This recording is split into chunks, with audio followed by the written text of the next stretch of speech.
Muy buenas chiquitines, ¿cómo están? Espero que se encuentren muy bien, porque yo honestamente la voy a pasar muy para la mierda en este video. ¿Por qué? Porque aunque parezca que al ver tantos horrores no le temo absolutamente nada, lo cierto es que no. Porque una de las películas que me ha traumado de niño fue The Amityville Horror. Sí, algunos le temen a Freddy Krueger, otros a Jason. Yo le tengo cagazo a una puta película sobre una puta casa embrujada. ¿Qué va a ser? No solamente hoy he de hablar de la primera, sino también de su secuela o precuela, tómala como quieras, llamada The Possession. Honestamente, esta saga no fue muy agraciada que digamos. Tuvo pocas secuelas aceptables, un remake más que decente y secuelas horribles. Pero para esa ya habrá un video aparte. En la doble función del día de hoy, nos vamos a adentrar en la casa ubicada en la avenida Ocean al 122, la Casa del Horror. Así que vamos a empezar con la primer función, ¿les parece?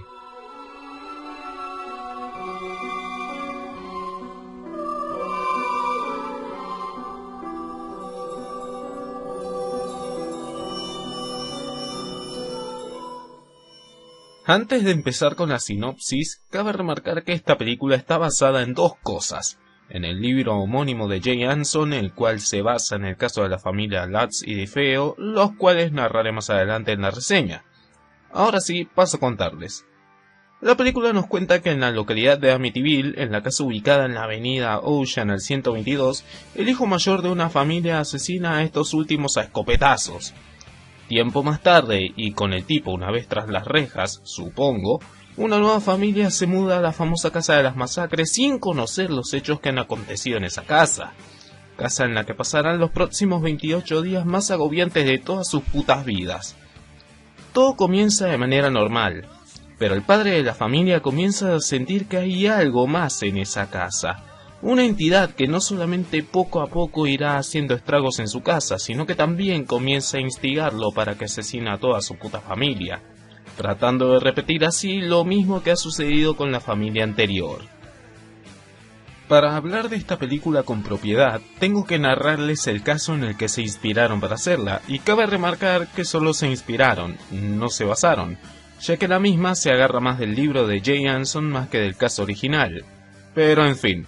La cosa es que el 14 de noviembre del año 1974, Ronald DeFeo, un joven de 23 años, más o menos, valiéndose de una escopeta de calibre 35, había masacrado, mientras dormían, a todos los miembros de su puta familia.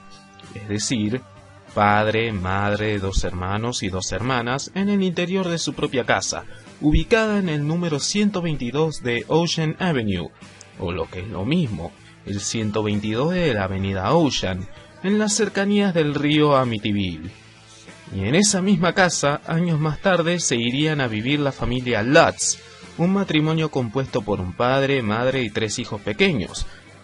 Tal cual como dije en la sinopsis de la película, pasaron un corto lapso de tiempo en esa casa, ya que comenzaron a sentir que había algo más en ese hogar, y que el propio padre de la misma casi los asesina a todos. Lo curioso es que, al día de hoy, esa casa sigue en pie y recibe más de 200 visitas al día por parte de turistas más que curiosos. Hacer esta reseña supone un gran desafío para mí, ya que esta película, como bien dije al inicio del video, fue uno de mis traumas infantiles, pero por algo que va más allá de la propuesta de la película en sí. Ya que siempre tenía ese pensamiento estúpido de que algún día o mi papá o mi hermano o cualquier familiar mío se iba a cruzar de cables y nos iba a hacer boleta a todos, incluyéndome a mí. Eso como un hecho algo anecdótico. Ahora, si empezamos a desentrañar la película, tengo que admitir que la misma arranca de una manera directa e indirecta a su vez. Porque comienza mostrándonos un plano exterior de la casa mientras se escuchan disparos, e indirecta porque parece indicar que la cinta va a tirar por el lado de que solamente se va a centrar en el caso de los DeFeo. Spoiler, eso no pasa. Pero no es tan así. Es más para ponernos en materia y prepararnos para lo que se nos viene. El infierno que vivieron los Lutz. Como verán, la película inicia de una manera directa en un punto, lo que nos indica que el guión va bien encaminado y su trama, aunque ya es conocida, es bastante original a su modo. Se toma demasiado su tiempo para llegar a un clímax final más que contundente. Quizás en ciertos tramos parezca que es una cinta lenta, aburrida, pero para mi gusto personal al menos, eso es algo bueno, ya que en su lentitud nos presenta a sus protagonistas de una manera bastante amena y no tan forzosa, casi al punto de encariñarnos con la familia Lutz, ponele. El guión y la trama son narrados tal cual el manuscrito original, es decir, a modo de diario, y así se ve en el resultado final, o sea, en la película. Un film contado a modo de un diario que nos muestra el día a día de la familia en la casa de las masacres y en donde vemos, como en The Shining de Stanley Kubrick, el descenso del padre de familia a la locura misma. Algo que me parece bastante interesante de la película es que al principio, mientras le muestran la casa a la familia, van intercalando los flashbacks de los asesinatos conforme van viendo las habitaciones. Si bien ya nos mostraron algo de los mismos al inicio de la película, aún así me parece necesario para que el menos atento se avive y se dé cuenta que están en el lugar menos indicado para vivir. En sí, me parece una buena jugada por parte del editor de esta película.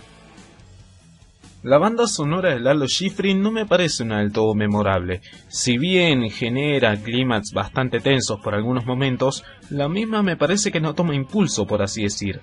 Aunque en algunos instantes puede llegar a brillar, pero honestamente no me parece un soundtrack del todo memorable. Aunque eso sí, el tema principal, el que puse al principio del clip, es bastante tétrico y bastante parecido al del film Pet Sematary. O el de Pet Sematary es parecido a este. No sé, será un caso de plagio. Chan chan chan. Las locaciones de la película, tomando en cuenta la época y que trataban de emular en un set el recinto de aquel famoso crimen, está bien conseguido y el diseño de la casa es bastante fiel al hogar original. De paso les muestro algunas fotografías de la casa original para que vean que no son simples delirios míos. Si hablamos de los protagonistas en sí, si bien no hacen actuaciones dignas de un Oscar, eso no quita que sus caracterizaciones sean buenas, ni mucho menos. En todo caso, las actuaciones de James Brolin, el padre del actor Josh Brolin, Margot Kidder y Rod Steiger, por citar algunos, me parecen más que correctas para una película de estas características. No caen en la exageración por ningún momento y tampoco hacen que los odies, como la mayoría de filmes de terror de aquel entonces. En todo caso, te pueden generar cariño y o temor, pero nada más que eso. Sin embargo, desde mi punto de vista, el protagonista que más sobresale sería el patriarca de la familia Lutz, interpretado por James Brolin. En él podemos ver a un padre de familia que poco a poco va perdiendo la cordura, pero que sin embargo hace un gran esfuerzo por tratar de aparentar estar bien. Aunque es más que evidente que un par de ideas algo demenciales se le cruzan por la cabeza. En el campo de los efectos especiales es en donde más se puede llegar a destacar la película, ya que gracias a estos obtenemos escenas que se pueden llegar a quedar grabadas en tu puta memoria gracias a la originalidad de las mismas, como por ejemplo la escena de las paredes que sangran. Obviamente se pueden llegar a notar bastante truchas en gran parte de la película debido al presupuesto ajustado con el que contaban y el tiempo en el que salió, pero al menos no terminan siendo una berretada por completo. Como dije, están bien realizados teniendo en cuenta dos cosas, dinero y tiempo. Y que cuando los efectos especiales se hacen presentes ante nuestras putas retinas, más allá de lo trucho de algunos, son todo un deleite visualmente hablando. Desgraciadamente es una película que no se sabe explicar por sobre la marcha. No se nos explica del todo el por qué el hijo Los Difeo asesinó a toda su puta familia, dejándonos así unas cuantas cosas en el tintero. Pero fuera de eso, tengo que admitir que, pese a mis temores, The Amityville Horror me parece una excelente película pese a sus fallos, y que hace lo contrario a lo que vimos en otra eminencia de las casas encantadas, es decir, The Haunting. Una película que hacía más uso del sonido y de personajes desconocidos entre sí para generar clímax de suma tensión. En este caso, hace más uso de las apariciones y ataques de espíritus malévolos o posesiones, qué mierda sé yo, por sobre personajes que se conocen entre sí y con los cuales podemos llegar a empatizar, una familia de clase media. Es una película cuyo fuerte son su trama contada a modo de diario y sus efectos especiales, con movimientos de cámara bien llevados a cabo, medio lentejas, y una dirección más que correcta. Muchos le ven más lo malo que lo bueno, que es lenta, por momentos aburrida, pero en su lentitud está su gracia, puto, ya que construye personajes por sobre la marcha tratando de atar cabos, aunque deja algunos sueltos en el camino, y haciendo una presentación de personajes amena, pelotudo, que tiene pocos asesinatos y demás. Yo, honestamente, la encuentro como una película con la duración exacta, con clímax bien llevados a cabo. En sí, una buena película, no resta nada más que decir. Y una vez dicho todo esto, pasemos a la segunda y última función. ¿Les parece?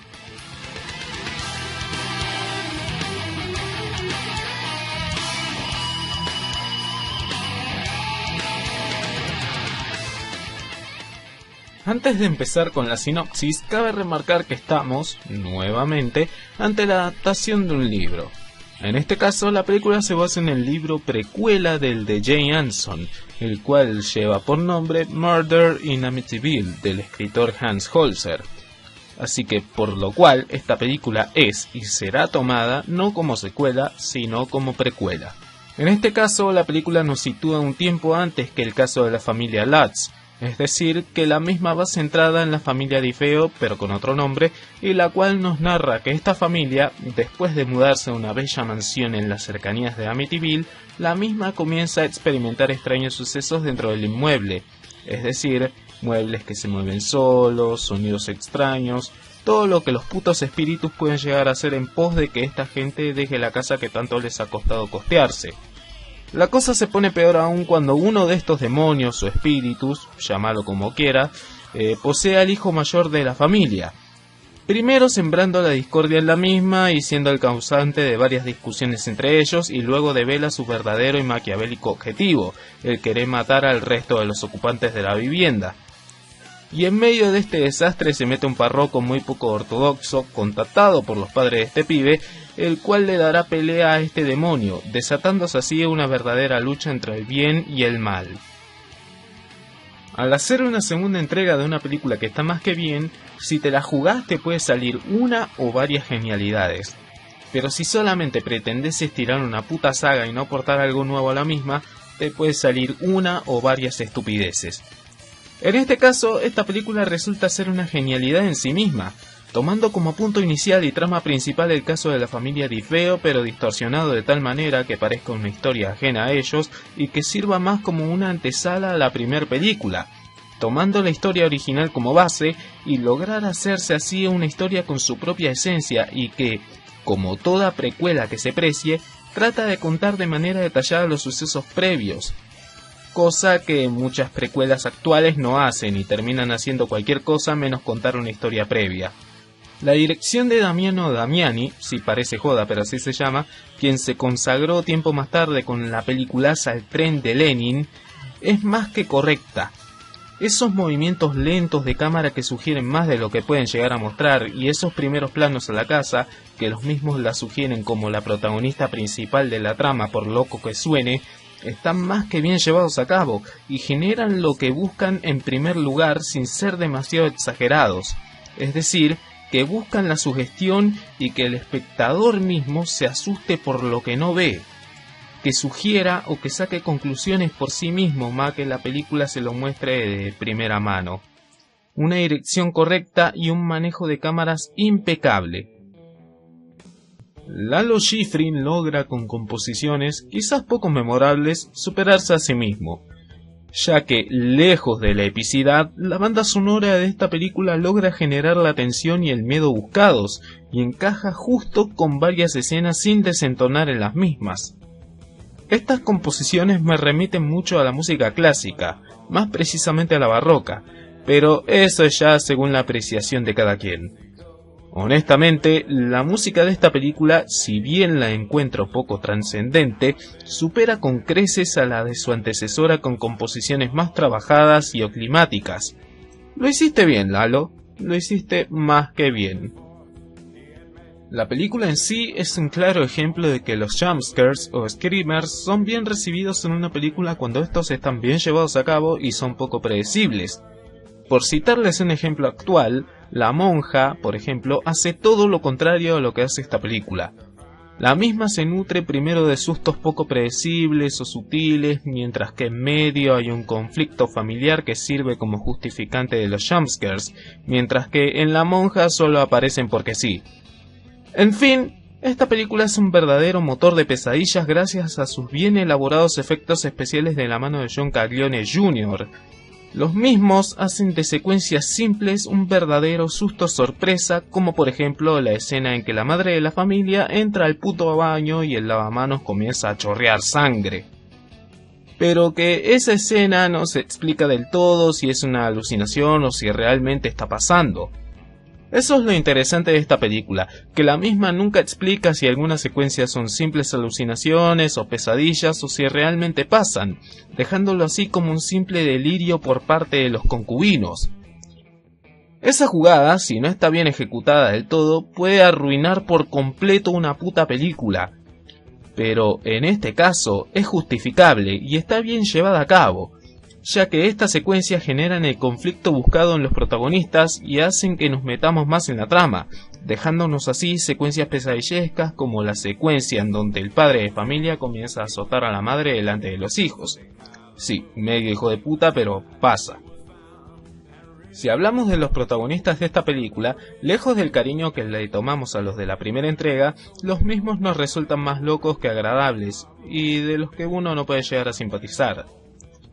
No porque sus actuaciones sean malas, ni mucho menos, en ese campo son más que aceptables, sino que los personajes en sí no me conmueven para nada y me resultan planos. Aunque tengo que admitir que el personaje del cura está bien llevado a cabo y resulta ser el verdadero protagonista y héroe de la película, no solamente metiéndose primero en un conflicto familiar, sino que también poniéndose en riesgo a sí mismo, entregando su cuerpo para que el demonio que acecha la puta casa de Amityville lo posea a él y deje en paz al hijo de los Difeo, dejando así no solamente un gran personaje, sino que también dejando uno de los mejores finales para una película de horror clase B. Si puede haber algo negativo en esta película, porque no toda película es perfecta, recuerden eso, sería la poca enfatización que podemos lograr con sus personajes. Pero fuera de eso, Amityville 2 The Possession o Amityville 2 La Posesión me parece una precuela a la altura de la primera y que sirve para complementar una historia, con una atmósfera bastante macabra y consecuencias quizás no difíciles de olvidar como las de la primera, pero sí bastante increíbles gracias al laburo del departamento de efectos especiales. Es una entrega que tiene todos los ingredientes para ser una de las mejores entregas de esta franquicia. Buena atmósfera, buenos efectos, pero que también suele pecar de lo que vino después. Una banda sonora poco trascendente y actuaciones que, para mí al menos, son difíciles de simpatizar a excepción de unos pocos protagonistas. Aunque eso no quita que esta sea una gran película, eso sí. Mientras visionaba estas dos películas, no podía parar de pensar en el martirio que habrán sufrido los Lutz y los Difeo y, ¿por qué no?, en el laborioso trabajo de investigación del departamento de policía. ¿Saben? Siempre tuve esa curiosidad de estar en esa casa durante esos sucesos, cosa que, como es lógico, nunca va a pasar y por ende nunca sabremos del todo cómo fue. Nada más nos resta quedarnos con las reinterpretaciones de estas historias que se le dieron a las mismas en el celuloide. Es muy difícil para mí elegir a una cinta por sobre la otra, como suelo hacer en este tipo de videos, ya que ambas películas me resultan excelentes en sus propuestas y que ambas tienen unas historias que, en conjunto, crean un producto bien elaborado y que no precisaba de más secuelas. Pero supongo que por valor nostálgico me gusta y recuerdo un poco más la primera porque en cada visionado de la misma me retrotrae a mi infancia.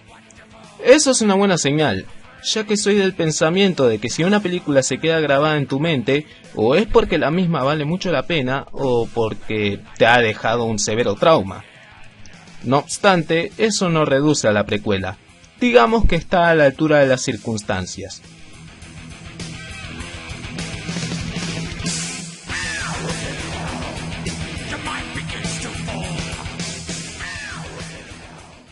Y bueno, chiquitines, esa fue la doble función del día de hoy. Segunda doble función que hago al hilo que otra en el tiempo que llevo en este canal, y una medio larga. Me cebé bastante con estas dos reseñas a estas películas, pero tenía que reseñarlas ambas juntas para que se comprendan mejor sus historias y porque se me cantaron las pelotas. Así es mi canal y hago lo que yo quiero. Corta. En fin, quiero saber qué opinan sobre estas películas, la misma cantinera de siempre, si les gustan o no, y como esto ya se hizo más largo de lo necesario, yo me despido. Como dicen en mi barrio, nos vemos en Disney. Hasta la semana que viene.